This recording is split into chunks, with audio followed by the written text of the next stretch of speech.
தமிழ் சினிமாவில் காதல் கதைகள் மங்கி வருவதாக ஒரு குறைபாடு தொடர்ந்து பேசப்பட்டு வரும் நிலையில் இந்த படம் ஒரு புத்துணர்வை தருகிறது. ஆக்ஷன் ஹீரோக்களின் ஆதிக்கம் அதிகரித்து வரும் காலத்தில் மென்மையான காதல் கதைகளின் தேவை அதிகமாகவே இருக்கிறது.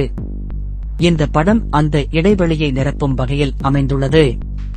கதை நாயகன் சித்தார்த் ஒரு விபத்தில் சிக்கி தனது கடந்த 2 வருட நினைவுகளை இழக்கிறார். இதன் பிறகு அவர் தனது நண்பர் கருணாகரனுடன் பெங்களூரு செல்கிறார்.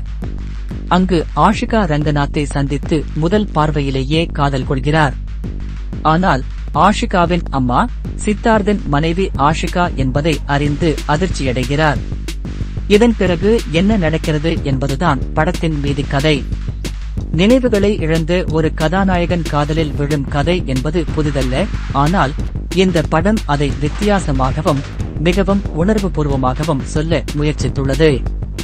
காதல், குடும்பம், நட்பு என பல்வேறு உணர்வுகளை இணைத்து பார்வையாளர்களை கதைக்குள் இழுத்துச் செல்கிறது. சித்தார்த் தனது நடிப்பில் மிகவும் இயல்பாக இருக்கிறார். 2 வருட நினைவுகளை இழந்த ஒருவரின் குழப்பங்கள், ஆச்சரியங்கள் என அனைத்தையும் மிகவும் நேர்த்தியாக வெளிப்படுத்தியுள்ளார். ஆஷிகாவும் தனது கதாபாத்திரத்திற்கு உயிர் கொடுத்துள்ளார். திருமணத்திற்கு முன், திருமணத்திற்கு பின் என அவரது கதாபாத்திரத்தில் உள்ள மாற்றங்களை நன்றாக வெளிப்படுத்தியுள்ளார். கருணாகரன், பாலசரவணன், மாறன் என சித்தார்த்தின் நண்பர்களாக வரும் நடிகர்களும் தங்களது கதாபாத்திரங்களை சிறப்பாக செய்துள்ளனர். குறிப்பாக கருணாகரனின் சில நகைச்சுவை காட்சிகள் படத்திற்கு ஒரு நல்ல மாற்றத்தை தருகின்றன.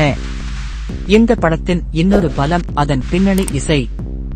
ஜிப்ரானின் இசை படத்தின் உணர்வுகளை மேலும் வலுப்படுத்துகிறது.